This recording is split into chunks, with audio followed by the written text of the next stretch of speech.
This is Nathan Fantasy Football League Updates.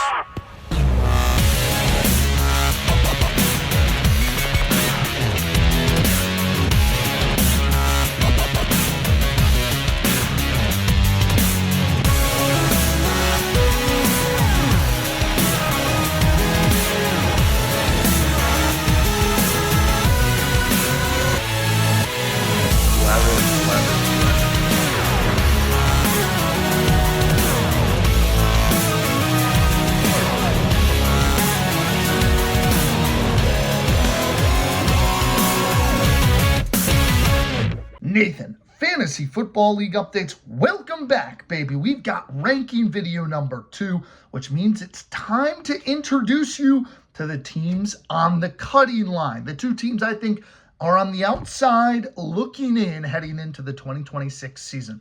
Hope you guys have enjoyed episode 1. If you haven't yet, go back and take a look. We revealed the number 10 team to be the Richmond Rough Riders, who it feels like it's just a high-stakes gambling roster where could pan out, or it could burn, crash and burn, could be pretty ugly. Then at 9, we revealed the California Poppies, the 2022 champions, making their return. They picked twice in the first round, headlined by Josh Allen and Puka Nacua. Some other depth pieces really held them back. So I've got the Rough Riders at 10 and the Poppies at 9. So it's time to meet our 8 and 7 seeds in the preseason rankings. These are the teams I think need to do some work, whether that's trades, they need to waiver wire, or they need some things to go their way. Players need to pick up steam and prove me wrong. That's what these teams need to do. Let's not waste any of your time, though. Let's start with my number 8 team. It's got to be the Zest Meisters. They come in at number 8. Is this their year? Well, in my preseason poll, I say no. And if you're joining us for the first time, this is the lone franchise in the Dynasty 6th season coming up. They are the only team that has not made the postseason yet in 5 regular seasons of action. They've kind of been the bottom of the barrel squad. Last year, it looked like it was their time. They were 6-2, knocking on the door of their first ever playoff appearance. And it was 6 straight losses that eliminated them from postseason contention. And ultimately, they ended up losing the entire league in the toilet bowl. It was a complete collapse, and, well, it's because they traded Amon-Ra St. Brown, who, newsflash, is back for another season of suffering. This is about his 3rd season on the Zestmeisters. We'll get into that a little bit later, but here they are. The story of the season. Can the Zestmeisters clear the curse and make it to the postseason for the first time? Is this their year? Right now, I don't think so, but this roster is one of the more interesting and kind of impressive ones from the Zestmeisters, I gotta say. So let's jump right into it. And it starts with the QB room.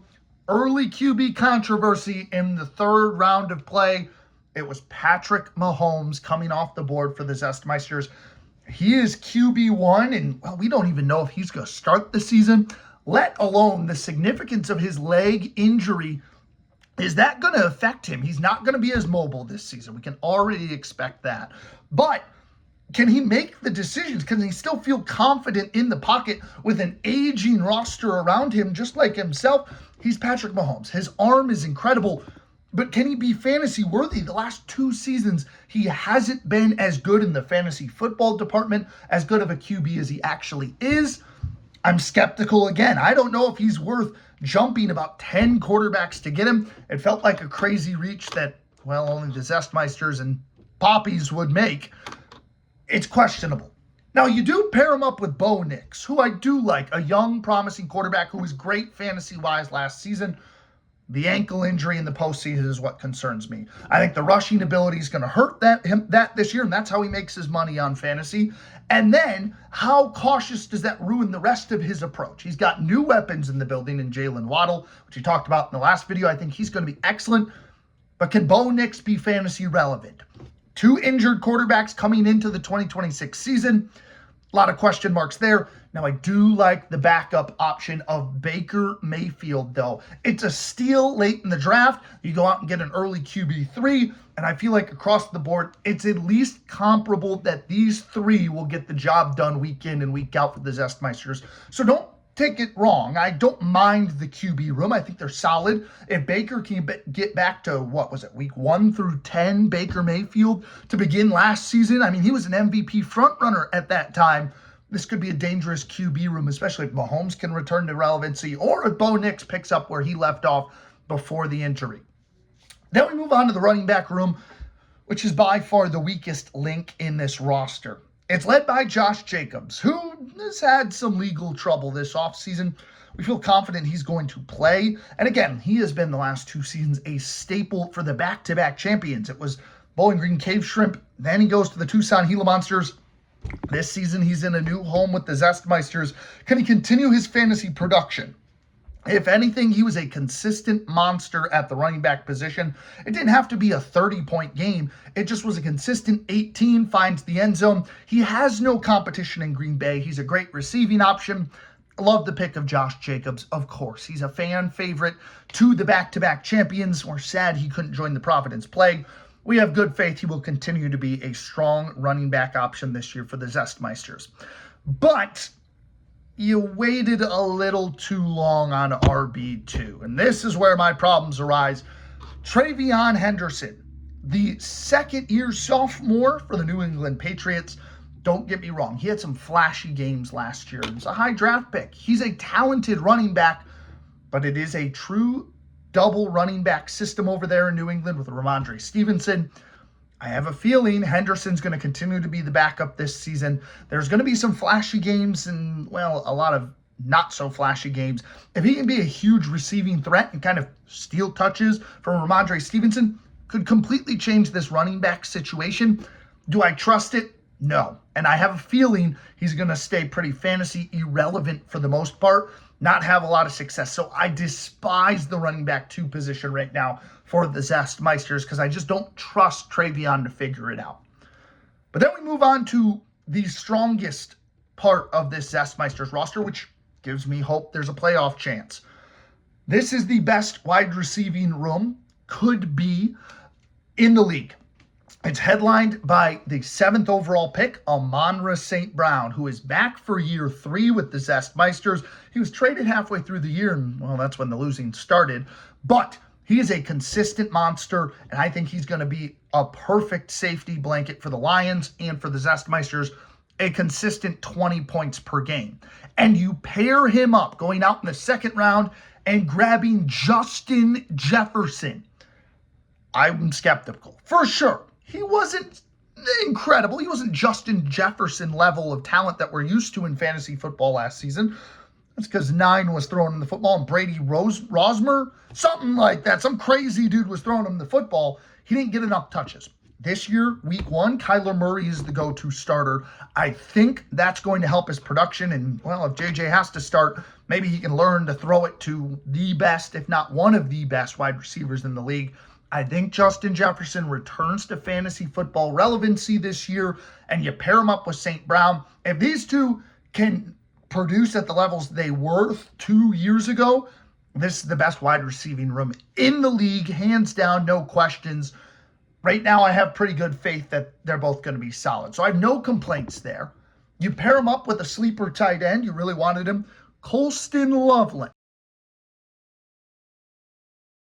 He was fantastic to end the season last year in his rookie campaign for the Bears. Seems like him and Caleb Williams really started to figure it out and connect on the tight end QB relationship. If they can continue to trend in that right direction, Colston Loveland is going to finish as a top 5 tight end. Love that for the Zestmeisters roster. I feel great about it. No complaints whatsoever. So tight end and wide receiver position, I really like.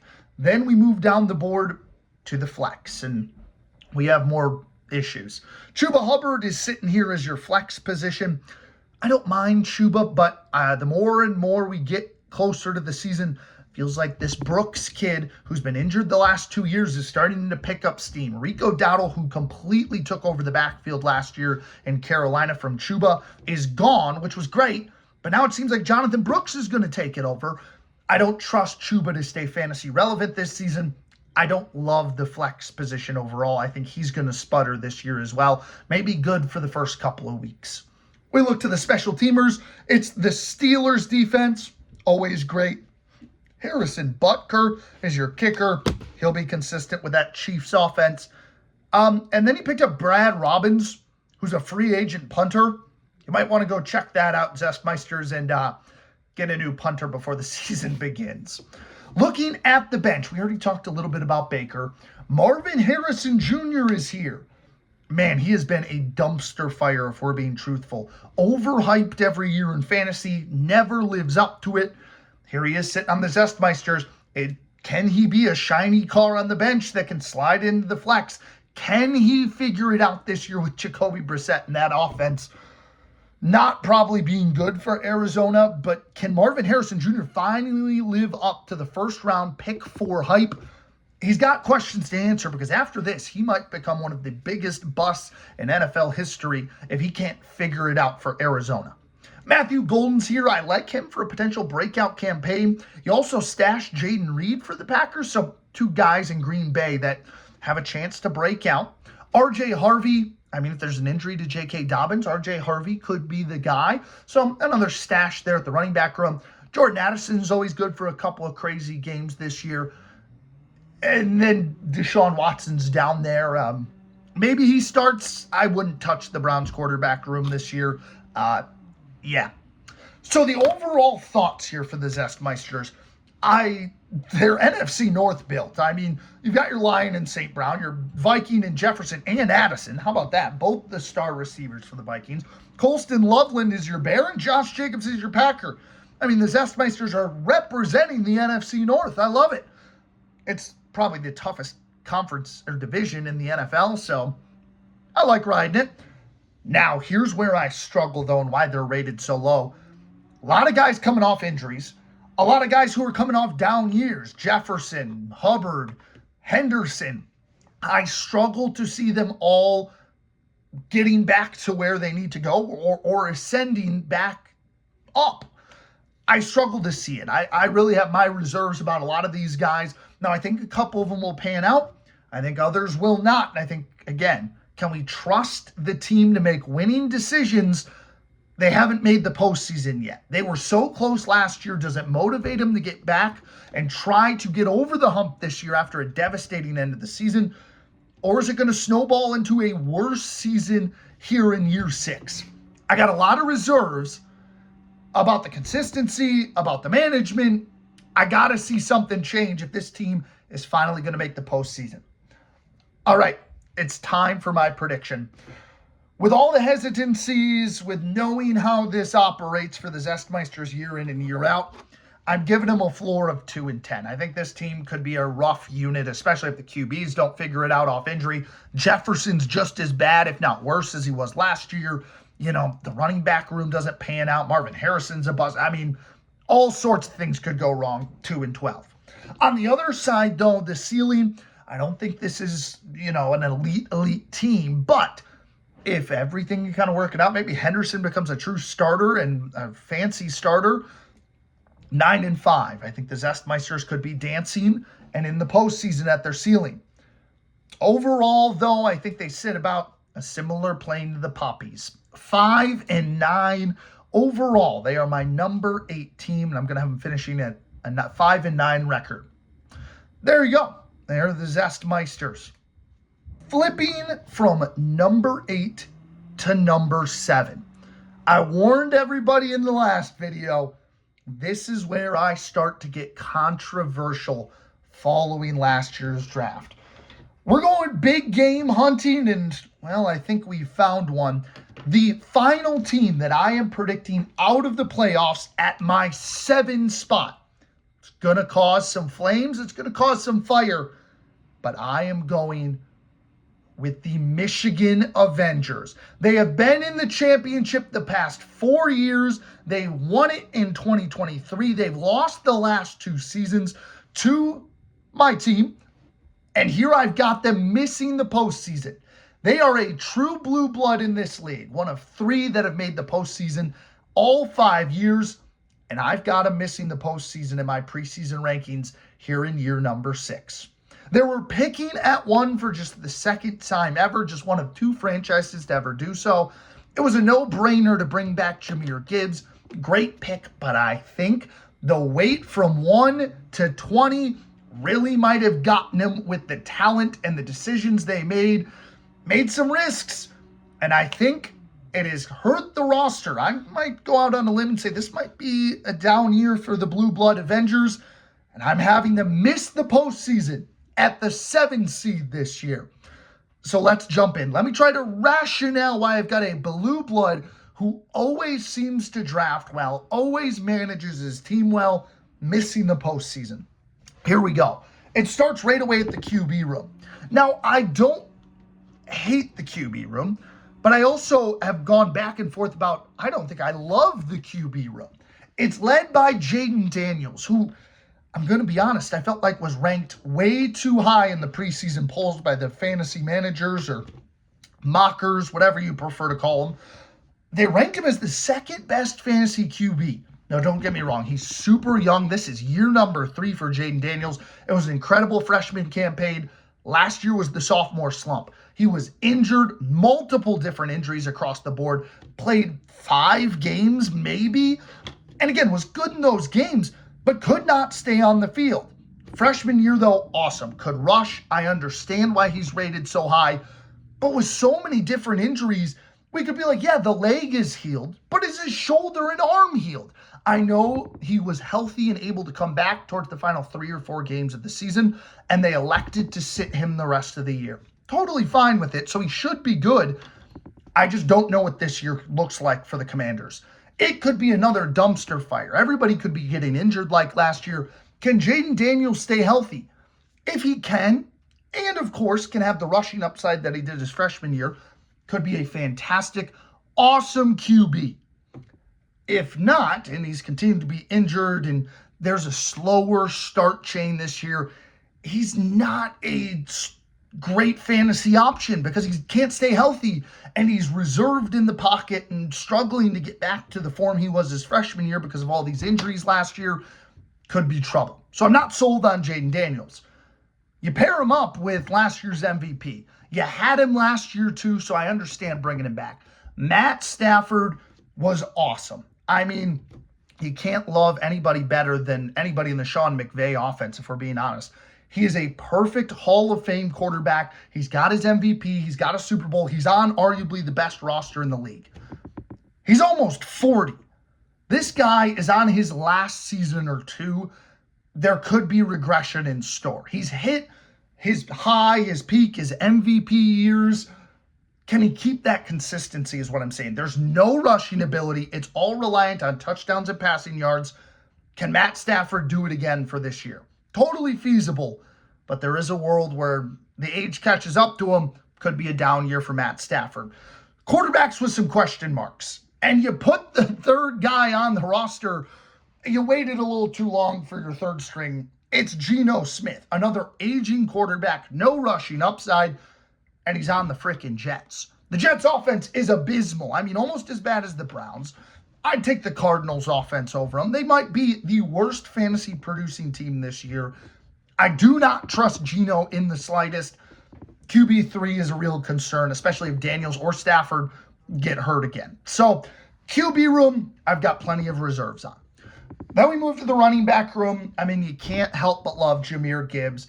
Another season back with the Avengers. I believe this is year number 3 for Gibbs. So you bring back 2 big pieces in Stafford and Gibbs from last year's team. I mean, I have no problem with Gibbs. He's going to be the bell cow with Montgomery gone in Detroit. He's going to be incredible. I mean, he's got the receiving upside, the rushing upside. He just got paid. You can't say enough good things about Gibbs. He is going to win you fantasy games this year. It's as simple as that. His ceiling is so high with the amount of touchdowns he had the last 2 seasons, sharing touches with Montgomery. Now he's got it all to himself. We'll see how high the sky is for Jahmyr Gibbs. Now the running back too, we just talked about the Jets offense. You missed him last year. 2 years ago, Breece Hall was on the roster. He's back again for this Avengers team. Like I said, I have plenty of reserves about the fantasy production of the Jets offense this year. I don't think they're going to produce much, if any, production, whether it's Garrett Wilson, Breece Hall, Kenyon Sadiq, Omar Cooper Jr., Geno Smith. All in all, I do not trust the Jets offense in the slightest on a game-to-game basis. Breece Hall is going to be guaranteed plenty of touches unless Braylon Allen eats into his workload.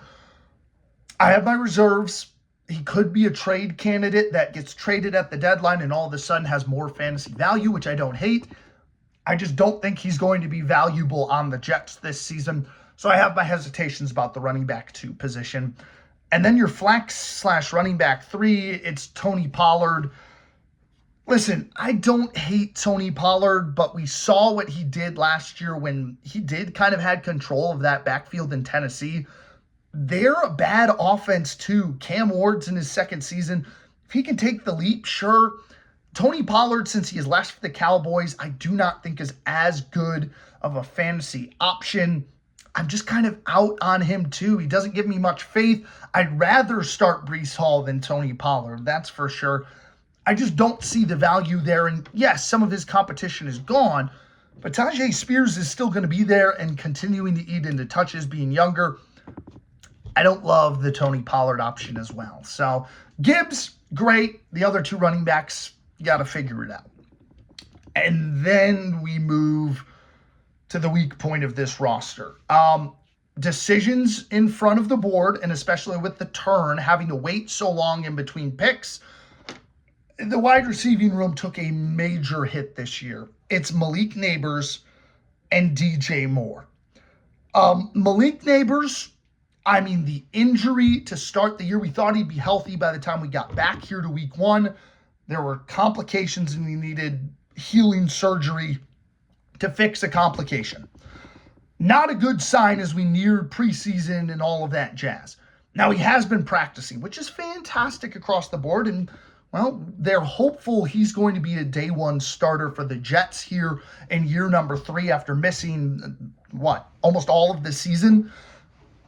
I still think the injury is significant, and with complications, I'm worried about it healing, worried about him re-injuring that same leg. I think it's going to be a mess this year after such a significant injury for a young player like Malik Neighbors. I think his window is year 4. Year 3, I think, is going to be an up and down roller coaster dumpster fire of a year for Malik Neighbors. I'm completely out on it. A new scheme under Harbaugh. I don't think Neighbors is going to be at full health. Honestly, if he misses week 1 or 2 because of the leg, I'm not going to be surprised either. I mean, it wasn't until I heard he's practicing, I expected this guy to be on the pup to start the year. Here he is saying he's probably going to play week 1. I think it's going to be an extremely slow start. Maybe he'll pick it up towards the tail end, but this guy being your wide receiver 1, last year I would have been like, awesome. The year before, sure. This year, no dice for me. This is a scary wide receiver 1. And then you add DJ Moore. DJ Moore is the best receiving option for Josh Allen in Buffalo, and we know Josh Allen is going to get this guy the football. I don't hate it, but I don't like it's your safety net for Malik Neighbors. It scares me to death that DJ Moore has got to be a guy this year for you. Last year, he rode the bench the entire season for the Tucson Gila Monsters. Didn't make any noise in Chicago. And when Ben Johnson is willing to cut ties with you and trade you out, I'm concerned about where the level of play is for an aging wide receiver like DJ Moore. Can him and Josh Allen click? We saw what he could do with Stephon Diggs. I think DJ Moore could be a Stephon Diggs type player for Josh Allen. We just got to see it. Don't trust the wide receiving room. This is, in my opinion, the worst wide receiving room starting-wise in the league. And yeah, with already reservations across the board, it scares me. Now, you can't argue with the tight end room. In the second round, you go out and grab Trey McBride, the best fantasy tight end, hands down.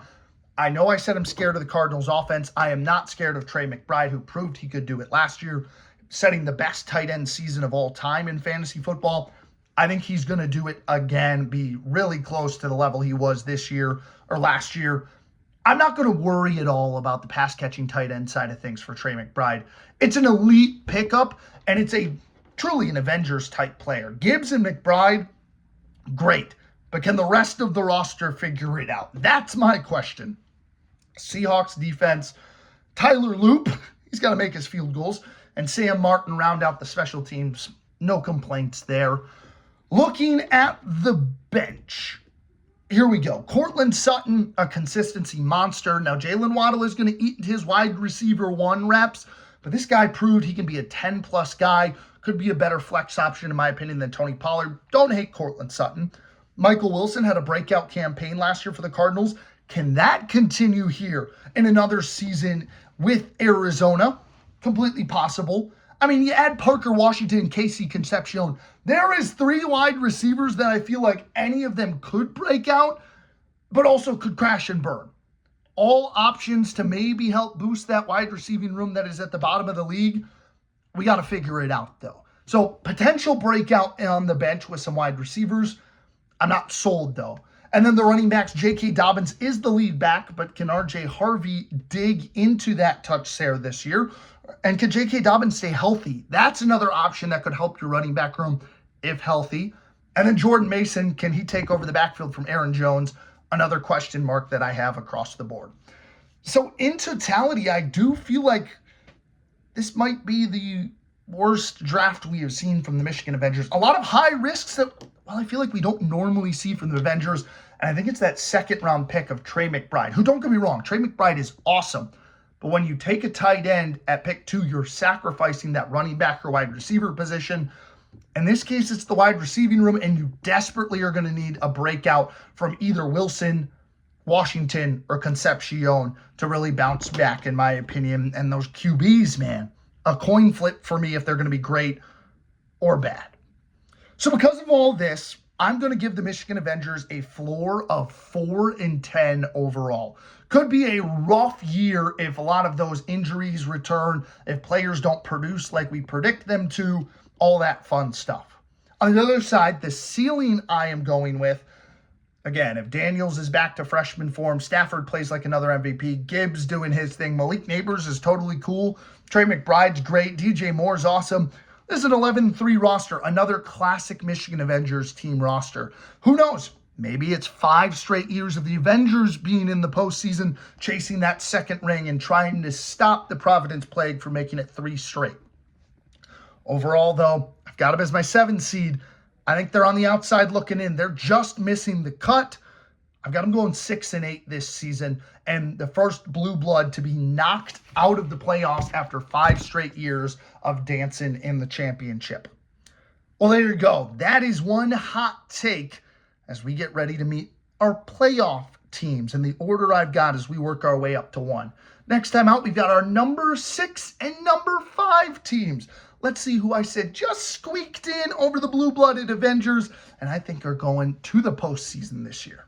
Well, that'll wrap things up. Thanks so much for watching. The Zestmeisters are my number 8 team, and then the Michigan Avengers are my number 7 roster. Let me know in the comments below what you think of both rosters. Do you agree? Do you disagree? I look forward to seeing those, and I look forward to seeing you in the next video. We'll see you then to introduce our first 2 playoff teams. Number 6 and number 5 coming your way next here on the Nathan Sports Talks channel.